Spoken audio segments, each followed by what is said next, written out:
I think I speak for all basketball fans here when I say, what in the world is going on with the NBA? One moment, a guy gets smacked in the head and it's fair play.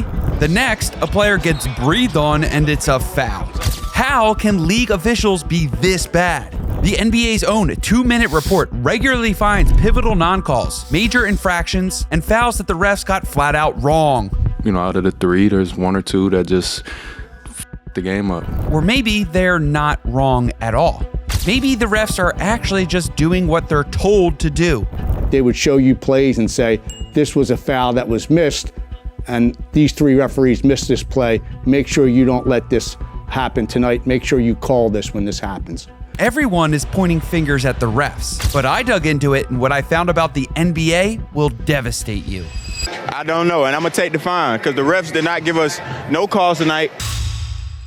Today's video is sponsored by DraftKings. The 2024 NBA playoffs are officially here, so grab your popcorn and place your bets on who you think will win it all with my partners at DraftKings Sportsbook. Right now, all new customers who bet just $5 on anything will get $150 in bonus bets instantly. That's right, new customers who just bet $5 on anything will get $150 in bonus bets. So even if your NBA team loses, you, my friend, are still a winner. Just download the DraftKings Sportsbook app using my promo code HenryHoops and unlock this incredible offer. Now, if you're already signed up, you can use my promo code to score a no-sweat NBA bet every day during the NBA playoffs. And don't worry, guys, if sports betting is not available in your state, DraftKings has got something for you too. You can still join in on all the fun with DraftKings Daily Fantasy and have a shot at winning some really cool cash prizes. Download the DraftKings Sportsbook app. Don't forget to use my promo code HenryHoops so that you could get the $150 in bonus bets when you bet just $5. That's promo code HenryHoops, only at DraftKings Sportsbook.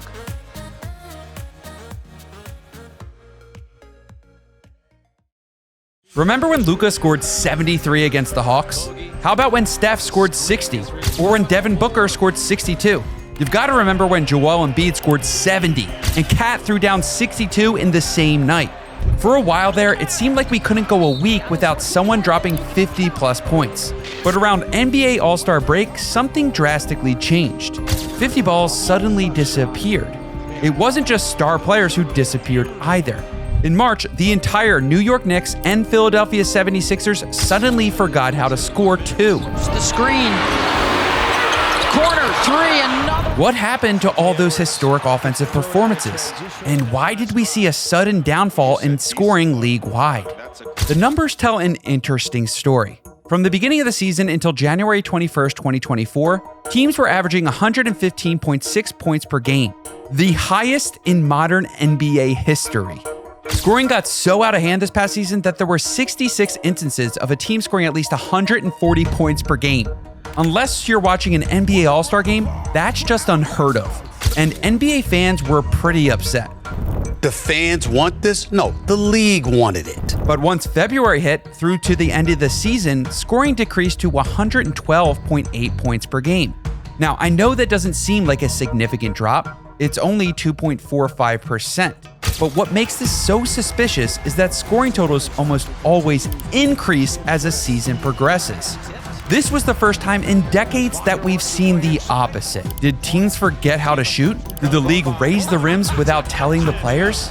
For context on how strange this is, last year there wasn't a single game in the entire season where a team scored fewer than 80 points.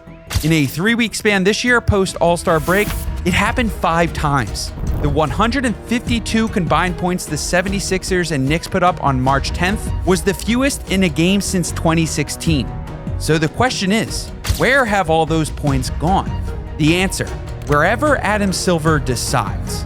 And we calibrate as we go in terms of how people view the game. I think there was a sense earlier in the season that there was too much of an advantage for the offensive players. Then, oddly enough, almost like it was scripted, scoring regressed. Referees started allowing more defensive physicality, while also blowing the whistle less. Pre-All-Star break, there were 19.4 personal fouls per game per team.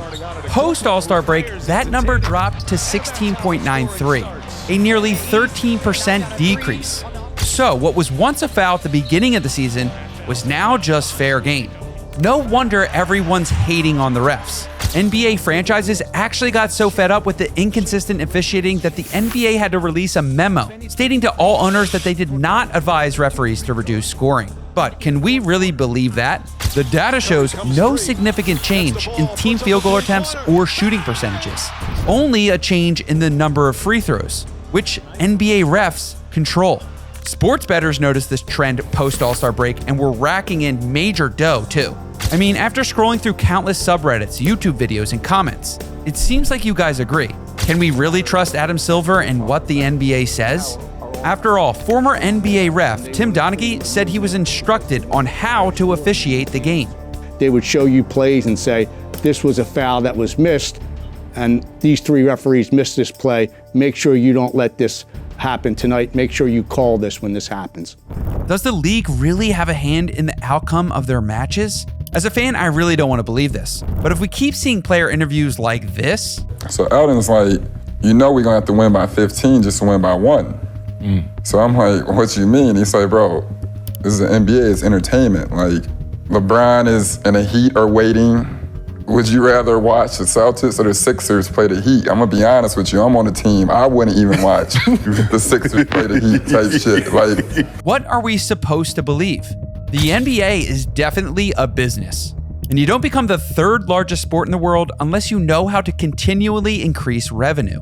Take the play-in game, for example. From a fan standpoint, the play-in games are amazing. They make the end of the season way more competitive and watchable. The players probably hate it, but even Draymond Green admits it's good for the game. I hate the play-in, just so you all, I absolutely hate it. It's the best thing ever created. However, if we look at the play-in from more of a skeptic or conspiracy lens, it seems as though it really only benefits specific teams. Out of the 8 teams taking part in the play-in this year, 5 of them are in the top 10 list for most valuable teams.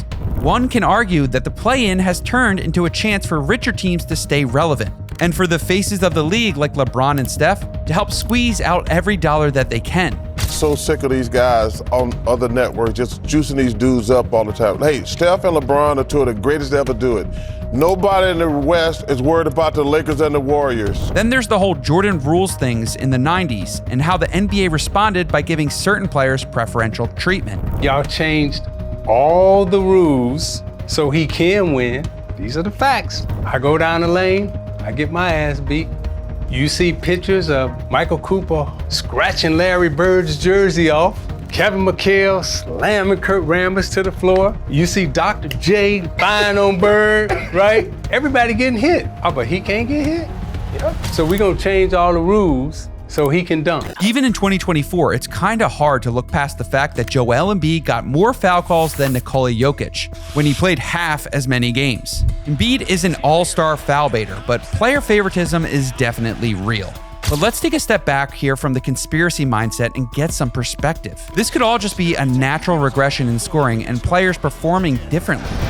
Jalen Brunson, this is halftime. He's talking to James Williams right now. He's explaining the situation. It's a calm, respectful discussion. Still, it seems too inconsistent.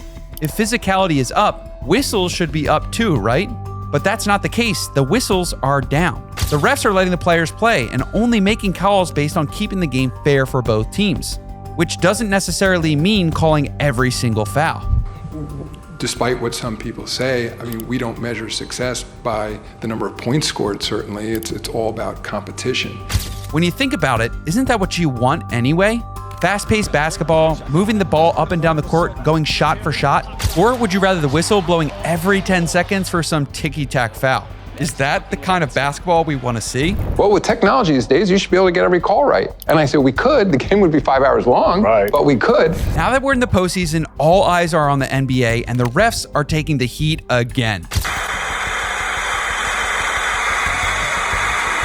But I think we're pointing the finger at the wrong people. If we follow my logic, the refs are listening to Adam Silver, but the commissioner is reacting to NBA fan sentiment and overall viewership. Remember, we're the ones complaining about the lack of defense in high-scoring games. When we stopped watching and started critiquing, suddenly the pendulum swung back the other way. Nielsen ratings, they're minute by minute. You can tell when people are tuning out, and when games are being streamed, it's second by second. You know exactly when people are losing interest in your game. So I think what fans tune into is just to see scoring for its own sake, because that's where I think people want to see real defense. But what do you think? Does the league have a script they try to follow? Will the NBA always favor certain players and teams? Or could it just be that the league is trying their best to manage profitability, merit, and fairness all at the same time? Let me know in the comments below.